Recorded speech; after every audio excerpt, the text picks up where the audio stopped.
Kwento ng pag-ibig at karanasan, umiyak, huminga at mabaliw sa kakatawa. IFM Live Drama.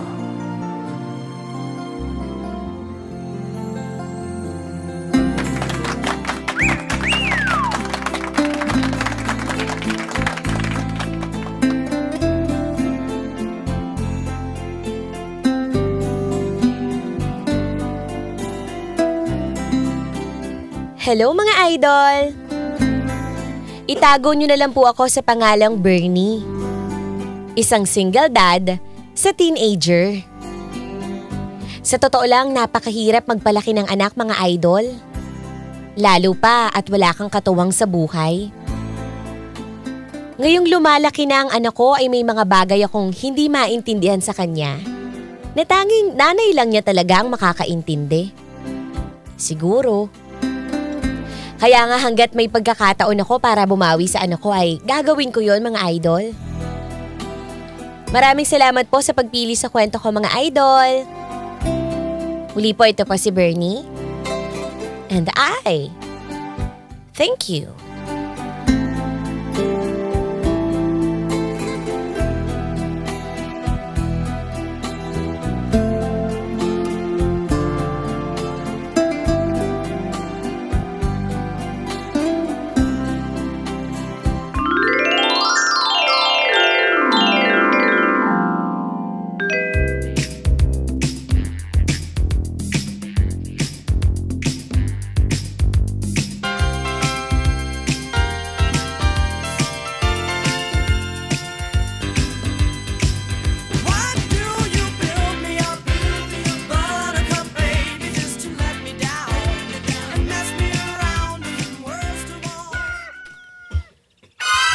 Ay naku, pa naman to ayaw nang gumana. Kakasar naman. Ay naku, nakakaasar. Ano naman nangyari sa'yo anak? Parang nagingit-git ka na naman dyan. Kasi pa sabi mo bibilhan mo na ako ng bagong cellphone eh. Ayaw gumana nitong phone ko oh. Sige na, hindi ko pa nakukuha yung bonus ko eh. Kung makuha ko yung bonus ko, bibilang kita agad ng cellphone. Sinabi mo na yan nung nakaraan eh. Kailang linggo na nakalipas eh. Hanggang ngayon wala pa. Tignan mo yung mga kaklase ko. Ang ganda-ganda ng mga cellphone nila. Tignan mo naman yung sa akin oh. Sira-sira na. Pa naman yan. Di na nga ako makapag-ano dito. Anak, Jenny. Babawi naman si papa mo. Hayaan mo na. Baka sa susunod makuha ko na yung bonus ko. Konting tiis na lang. Naku, lagi na ako nagtitiis eh. Lagi mo sinasabi yan eh. Sinungaling ka eh. Ay dako, yaga. Apo ko, yung anak mo, nagingit-git na naman. Tignan mo, ano ba nangyari sa kanya? Kakasar. Hayaan mo na lang pa. Mga bahala dyan. Kumana nito. Hindi na pag-ano dito. Sige na, huwag ka nang magtampo dyan. Tsaka huwag ka nang magngangak-ngak dyan. Basta ako, magagawa ko ng paraan para mabigay ang gusto mo, ha? Kailan mo ko bibili ng cellphone? Pagkabalik ko, papasok muna ako sa trabaho, ha? Sinabi mo na yan eh. Sige na. Sabihin ko na lang sa'yo. Sige na. Ako na bahala. Ha? Sige na, pagkabalik mo ha. Basta tulungan mo dito si lolo mo Pablo, ha? Ano ba yan? Magpapatuka lang naman ng manok yan eh. Sige na, kaya ko na rin. Hayaan mo na, baka may storbo ko pa yung apo ko. Marami pagkagawin dyan. Oo, sige paano? Aalis na muna ako. Pa, Jenny, anak. Alis na muna ako, ha?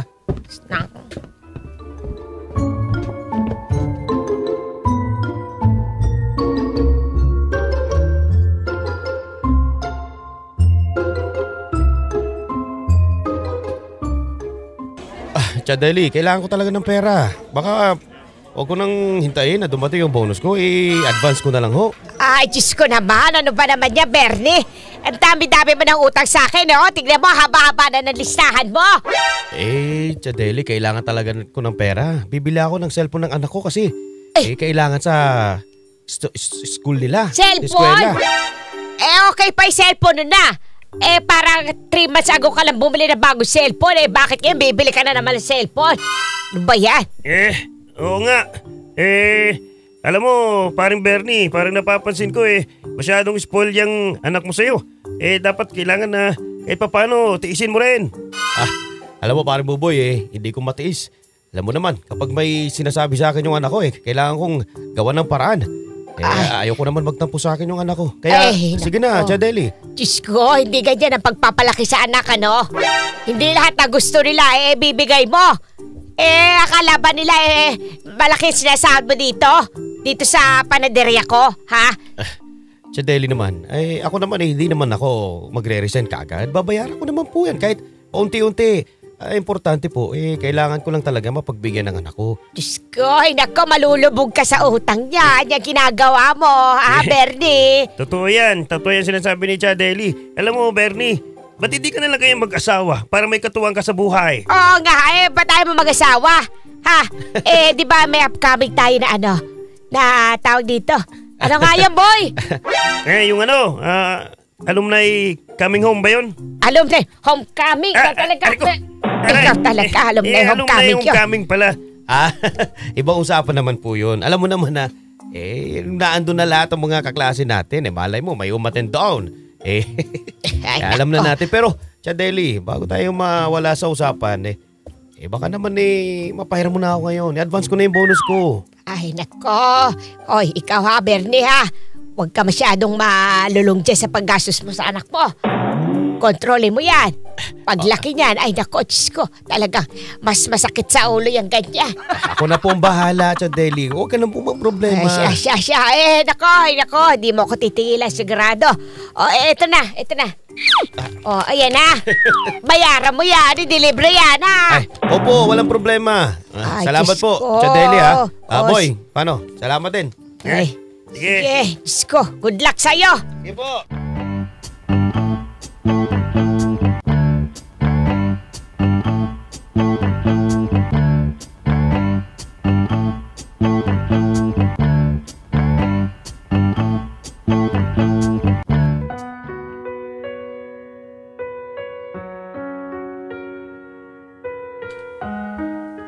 Aminado akong napalaki ko ng spoiled ang anak ko, mga idol. Siguro, paraan ko na lang rin yun para hindi siya maging rebelde sa akin at mahalin lang niya ako bilang ama niya. Ngunit habang tumatagal, mga idol, nakakaramdam na rin ako ng lungkot sa buhay ko. Gusto ko nang may makasama at maging katuwang sa buhay at sa pagpapalaki ko sa anak ko. Kaya nga gumawa ako ng isang desisyon na hindi ko alam kung magugustuhan ba ni Joy o hindi.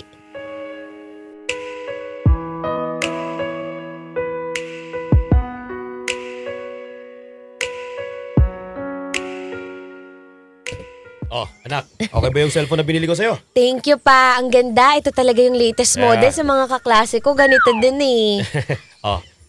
tingnan mo naman yung suot ko ngayon. Okay ba? Bagay ba sa akin itong marong na ano tawag ito?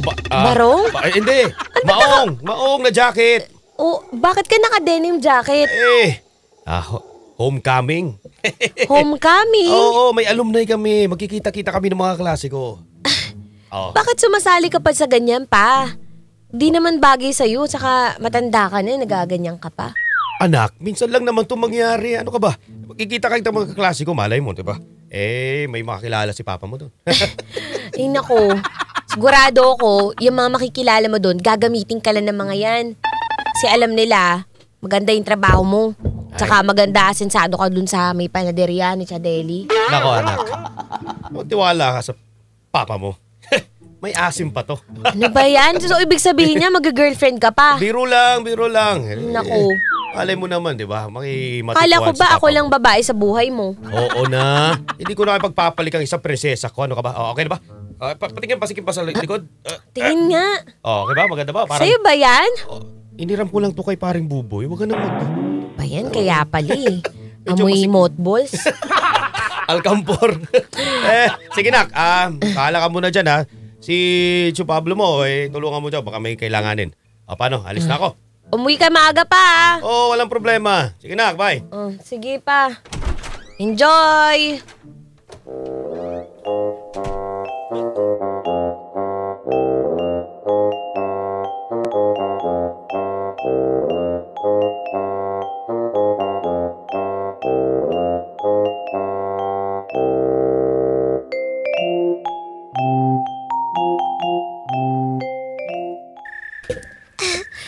saya na naging party Kaya na. nga. Alam mo, masaya-masaya ako dahil nakita-kita ulit tayo at nakita kita. Ako nga rin eh. Hindi ko akalain na matagal ka na palang biyudo. Sana sinabi mo sa akin kaagad. Ikaw kay Stacy, akala ko meron ka ng afam. Ayoko ng afam kasi naghiintay lang ako ng, alam mo na, kagaya mo. Alam mo, nako, kung hindi lang talaga tayo pinagka-iwalay ng ating mga parents tayo nagkatuluyan nun. Paano naman Talaga? kasi? Pinadala ka sa Maynila, pinag-aral ka. Ikaw naman kasi, hindi mo ako hinabol-habol. Paano? Broken-hearted kaya ako nun sa'yo. Syempre, alam mo naman kung hinabol kita nahabol din ako ng tatay mo ng itak Kaya mo na. So pa. paano? Magugustuhan ba ako ng anak mo? Oo, walang problema. Halika, pumasok muna tayo, ha? Sure ka ba? Nahihiya ako kasi tignan mo naman yung miniskirt ko. Sobrang tight. Huwag ka na mahiya. Halika na. Pasok muna tayo. Ikaw na ba yan? Ayan na, Kakoto. May kasama ako. Sino kasama mo pa? Si Stacy. Paano? Teka lang ha. Stacy, si Jenny. Jenny nak, Sino si yan? Stacy. Kaklase ko. Hi! Anong nga pangalan mo? Si Jenny. Teka lang mag-uusap muna kayo. Jenny. Magtitimpla muna ako ng kape. Okay? Sige, Nak, ikaw muna bahala kay Ate Stacy mo ha. Magtitimpla ko lang siyang kape. Anong ginagawa mo dito sa bahay namin? Inimbitahan lang ako ng papa mo. Matagal na kaming magkakilala. At saka, siya yung ex-boyfriend ko. Ba't kanyang katumawa? Parang may mali sa'yo. Hindi. Ganito lang talaga kami sa Manila. Ano ba yan? So, anong kailangan mo sa papa ko? Bakit nagdidikit ka sa papa ko, ha? Wala naman. Gusto ko lang ulit siyang makilala at saka, syempre, bonding. Ay, sigurado ako, may kailangan kang sa papa ko, no? Iba yung motibo mo sa kanya, no? Hoy, ikaw babae ka. Huwag mo akong tinatakot-takot, ha? Dahil mahal ako ng papa mo. Ako ang first love niya. Ano sinasabi mo? Bakit bigla ka na ganyan yung tono mo? Alam ko na yung mga ganito Yung anak, magagalit sa akin. Tapos, paghihiwalayin kami ng papa niya. Pero para sabihin ko sa'yo, matagal ko nang gusto ang papa mo. Tsaka, ako talaga ang first love niya. Kaya sa ayaw mo sa gusto mo, magiging stepmom mo ako.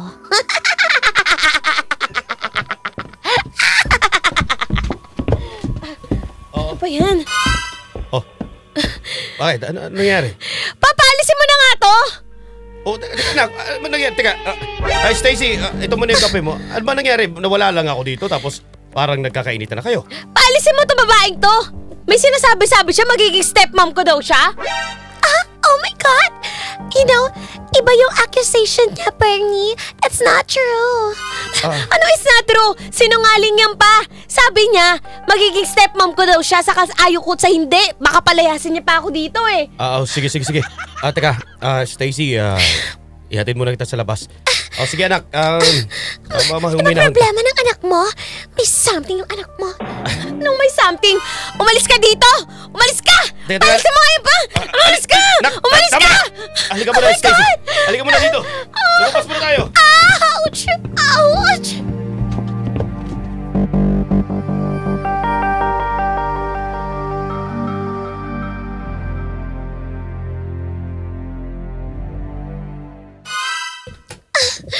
Ang sama ng anak mo, Bernie.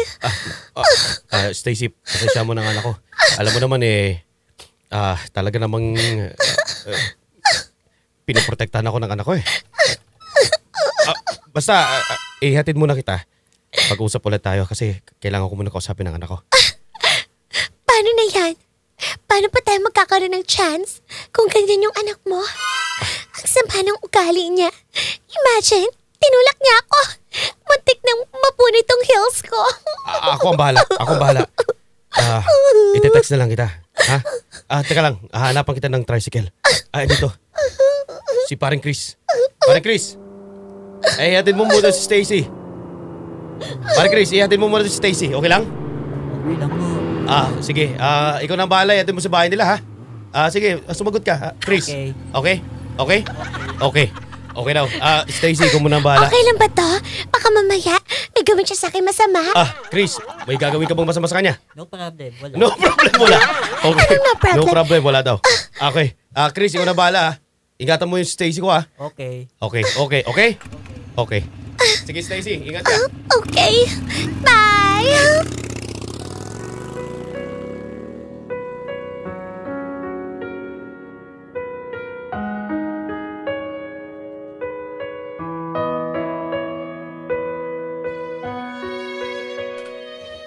Sa totoo lang mga idol, hindi ko na maintindihan ang anak ko. Magmula nung araw na yon, ay madalas na kaming magtalo ni Joy dahil kay Stacy. Sa totoo lang gusto kong matanggap niya si Stacy dahil gusto kong magkaroon ng kasama sa buhay. Pero alam niyo mga idol, dumating na nga rin ang kinakatakutan ko. Naging rebelde sa akin noon si Jenny. Madalas siyang magpagabi ng uwi at sumasama siya sa mga barkada niya. Hindi ko nga alam kung paano ko pa siya kakausapin mga idol eh. Nagkulang na nga ba ako bilang ama?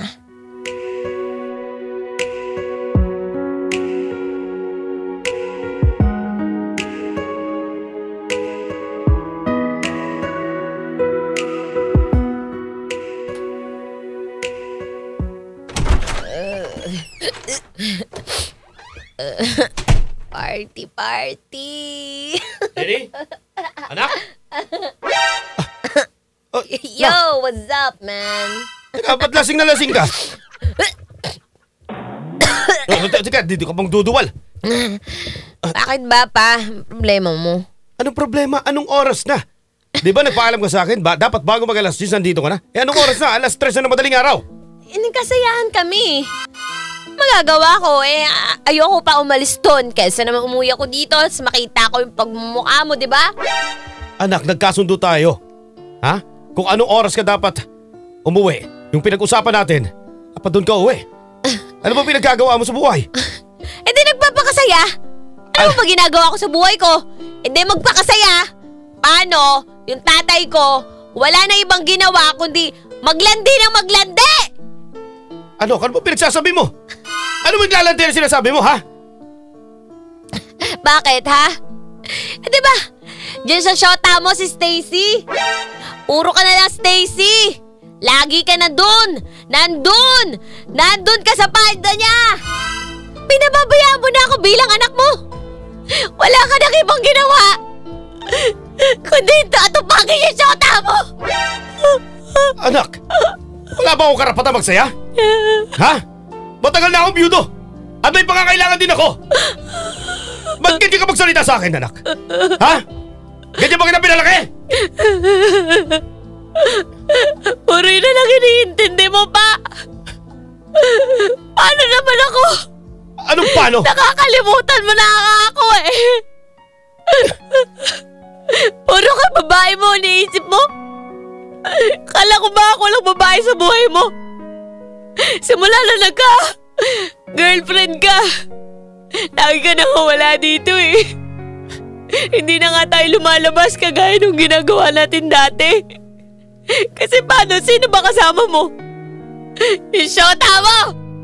Napaka-arte! Jenny, lahat naman ginagawa ko sa'yo bilang tatay. Pero sinasabi ko sa'yo, ha? Hindi kita ipagpapalit kay Stacy. Buong-buo pa rin pagmamahal ko sa'yo bilang anak. Anak, pagbigyan mo naman ako maging masaya. Yan naman kaligayahan ng tatay mo, di ba? Pagpapalit mo na lang si mama ng ganun pa. Lalo na sa ganung babae pa.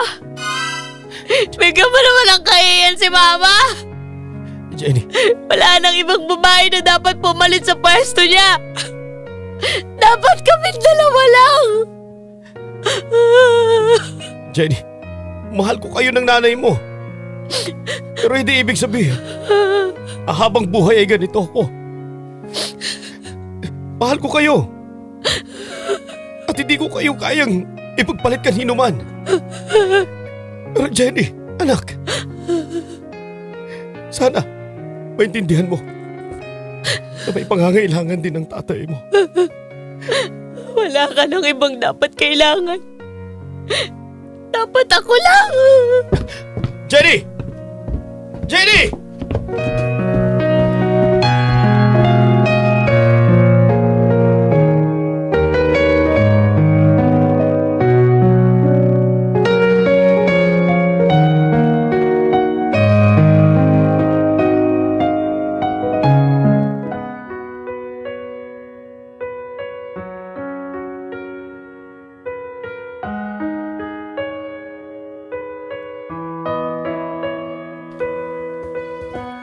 Mahirap talaga kapag naging magulang ka na, mga idol.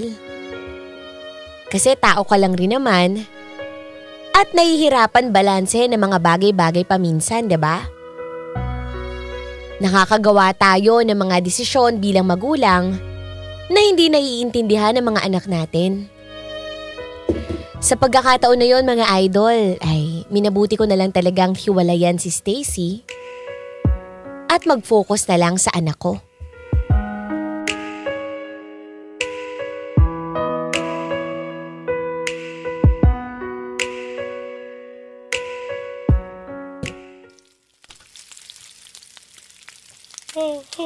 Oh anak, gising ka na pala. Dito may piniprito ako isda. Paborito mo to. Kumain ka na. Oh, asa na yung jowa mo? Ba't wala dito? Diba araw-araw nag-aalmusal dito yun? Anak, mag-usap muna tayo. Teka lang, papatayin ko muna itong piniprito ko. Baka masunog eh. Bakit pa? Ano? Sabi mo sa akin magpapakasal na kayo. Ay, alam mo pa, kung anong gusto mo gawin sa buhay mo, bahala ka.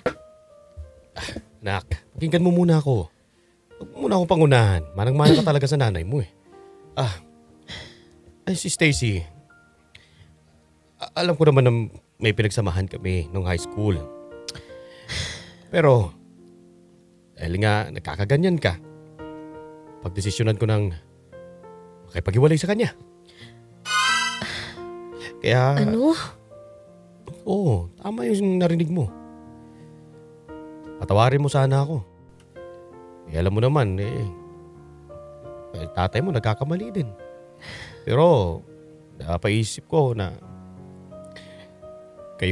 ikaw pa rin mas matimbang. Kahit kanino. Pa, pasensya ka na. Nabigla kasi talaga ako nung nagdala ka ng babae dito eh. Naiintindihan ko naman na may mga pangangailangan ka.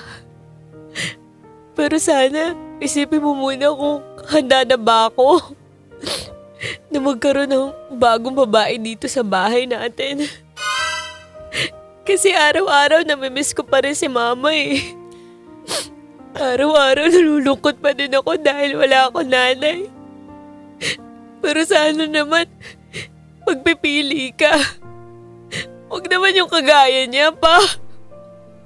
Sana man lang yung papantay man lang sa kalingkingan ni mama. Naintindihan ko, anak. Alam mo, alam ko naman na hindi mo matatanggap yung naging desisyon ko sa buhay. Nadalhin dito si Stacy. At na-realize ko na kailangan ko pa rin talaga kausapin ka. Hindi pa ka rin alam ko hindi ka pa rin handa na magkaroon ng panibagong nanay. Kaya napagdesisyonan ko na aalagaan na lang kita. Sa'yo na lang ako mag-focus.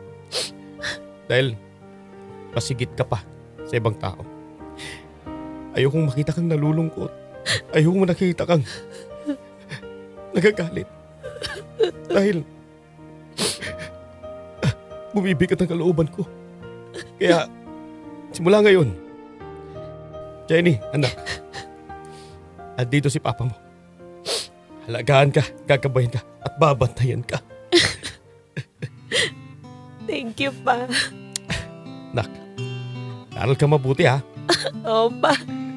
Oo, Mahal na mahal kita pa. mahal na mahal din kita, anak. Patawarin mo ako ha. Sorry din pa. O paano? Bukas, linggo, lalabas tayo. Ang nauna at pilit na ginagayang live drama sa radyo. Dol, kami lang to.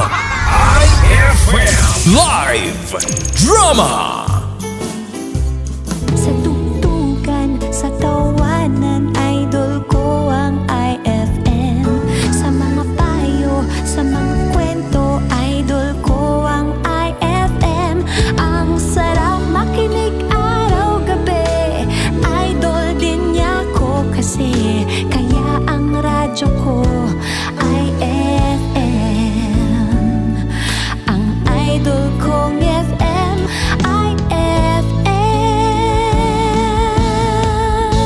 93.9. Kwento ng pag-ibig at karanasan, umiyak, huminga at mabaliw sa kakatawa.